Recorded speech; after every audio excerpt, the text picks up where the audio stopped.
Bismillahirrahmanirrahim. Assalamu alaikum. Grade 8. How are you all? I am Sir Shazib from the Educator Society campus, Shahdatpur. Today we are going to start our second chapter of SST, and the name of our chapter is Rocks and Rock Formation. प्यारे बच्चों, आज हम अपना दूसरा chapter शुरू कर रहे हैं जिसका नाम रॉक्स एंड रॉक फॉर्मेशन, मतलब रॉक्स चट्टाने और चट्टानों का बनना, उनका वजूद में आना, इसके बारे में हम डिस्कस करेंगे। तो शुरू करते हैं। सबसे पहले रॉक्स को जानना है कि चट्टाने होती क्या हैं। What are rocks?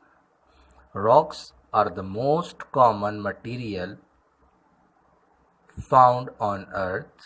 Rocks are formed when two or more materials joins into one shape. Rocks are not uniforms and there is no definite formula on how they are formed.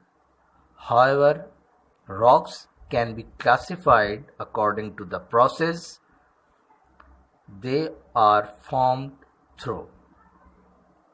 प्यारे बच्चों, मैंने आपके सामने आपकी बुक में से कुछ lines read की हैं। अब इसमें बात हो रही है कि रॉक्स चट्टाने क्या हैं। चट्टाने बेटा उन चीज़ों को उनको कहा जाता है जो कुछ एलिमेंट्स से, केमिकल्स के रिएक्शन कह लें या कुछ एलिमेंट्स का मिलके एक, जब वो एक उनकी शेप बन जाती है, जब वो कूल डाउन होकर एक हार्ड शेप बना देती हैं, तो उसे रॉक कहा जाता है, चट्टान कहा जाता है। और चट्टानों की कोई ख़ास उनका कोई फार्मूला या कोई एक ख़ास उनका कोई प्रोसेस नहीं है, मतलब उनका कोई ख़ास फार्मूला नहीं है, लेकिन उनको क्लासिफाई इस वजह से किया गया, मतलब कई तरह की जो है रॉक्स होती हैं, कई टाइप्स हैं रॉक्स की, जिसमें से 3 जो मेजर टाइप्स हैं वो हम इस चैप्टर में डिस्कस करेंगे। तो उनको जो उनकी जो क्लासिफिकेशन की गई वो उनके बनने के प्रोसेस से की गई, कि जो चट्टान जिस प्रोसेस से बनती हैं, मतलब एक प्रोसेस ऐसा है कि वो कुछ एक किस्म की चट्टानें बनाता है, एक प्रोसेस ऐसा है उनके बनने का कि अलग किस्म की चट्टान बना देता है।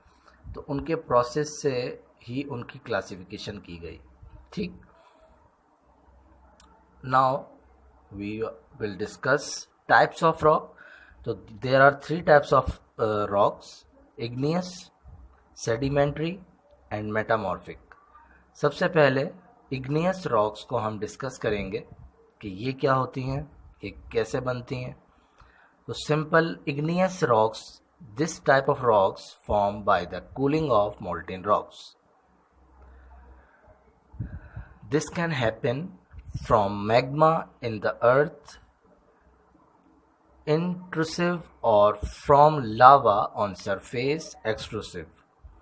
अच्छा बच्चों, igneous rocks जो है वो दूसरे rocks जब मोल्ट हो जाती हैं, जब पिघलती हैं, और पिघलने के बाद फिर जब वो ठंडी होके एक हार्ड शेप बनती है, वो इग्नियस रॉक्स बनती हैं। वो किस तरह बनती हैं कि मैग्मा जो है वो लावे की एक किस्म है जो कि ज़मीन के अंदर, क्रस्ट के अंदर, जिस तरह हमारी ज़मीन की 3 लेयर्स हैं, crust, second mantle and then core. तो जो क्रस्ट के अंदर मैग्मा, मतलब जो क्रस्ट के अंदर एक, फिर प्लेट टेक्टोनिक्स का एक पूरा टॉपिक है, जब उनकी आपस में प्लेट्स की मूवमेंट होती है, फ्रिक्शन होती है, तो मैग्मा बनता है रिएक्शन से। तो मैग्मा जब वो ज़मीन के अंदर, क्रस्ट के अंदर बन रहा होता है, और जब वो ठंडा होकर सूख जाता है, जब वो एक हार्ड शेप बना लेता है, तो वो जब ठंडा होकर हार्ड शेप उनकी बनती है, तो उससे भी इग्नियस रॉक कहा जाता है।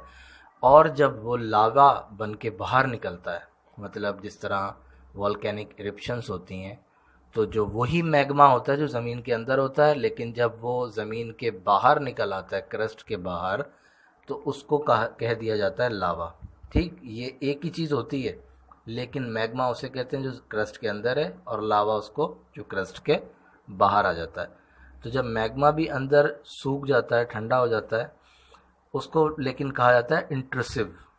ठीक, और वो भी इग्नियस रॉक बना देता है, और जो बाहर लावा निकल के आ जाता है और जब वो सूखता है तो उसको कहते हैं एक्सट्रूसिव। और सरफेस के ऊपर फिर वो सूखने के बाद जो है वो इग्नियस रॉक्स की फॉर्म में तब्दील हो जाता है। इग्नियस रॉक्स जो है वो सख्त और जो है ताकतवर होती हैं, मतलब वजनी भी होती है, और दूसरा उनमें सख्ती बहुत होती है, मतलब वो आसानी से टूटती नहीं है। और जो है फिर उसकी कुछ एग्जाम्पल्स हैं, ग्रेनिट है और प्यूमिस है।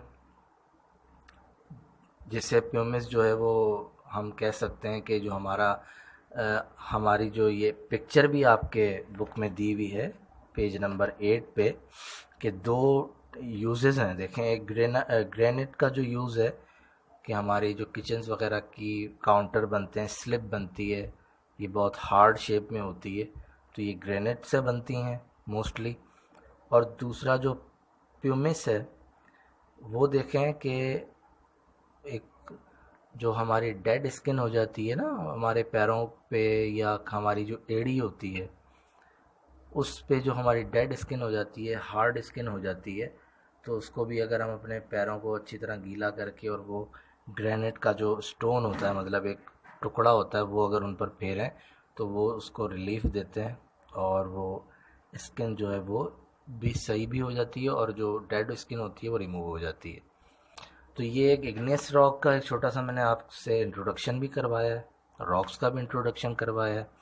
और रॉक्स जो हैं वो बहुत ही ज़्यादा पुरानी हैं हमारी ज़मीन पे, जिस तरह हमने प्रीवियस चैप्टर में पढ़ा है कि जिस तरह ज़मीन बहुत पुराने, मतलब बहुत पहले वजूद में आई थी ना, 4.5 बिलियन ईयर्स, लेकिन जो रॉक्स है ना वो ज़्यादा से ज़्यादा 100 मिलियन ईयर्स पुरानी है ज़मीन पे। तो इसी वजह से है कि वो जब मैग्मा और प्लेट टेक्टोनिक्स की फ्रिक्शन से मैग्मा बना, और मैग्मा के बाद जब वो ज़मीन से बाहर निकल के लावा बन गया, तो ये प्रोसेस भाई कई सालों में होता है ना, बहुत सालों में होता है। तो ये कई सालों में बाद जब इस तरह की रिएक्शंस होते गए तो आहिस्ता आहिस्ता ज़मीन पर रॉक्स बनती गई। ठीक है बेटा, तो आपका होमवर्क क्या है? होमवर्क ये है कि सिंपल एक वाटर रॉक्स का आंसर आपने लिखना है, और दूसरा इग्नियस रॉक का एक छोटा सा तारुफ, एक छोटी सी उसकी डेफिनेशन बनानी है, वो सिंपली डिफ़ाइन करनी है। और अच्छे से इसको रीड कीजिएगा पेज नंबर 7 और 8 को। इसी के साथ मुझे दीजिए इजाज़त।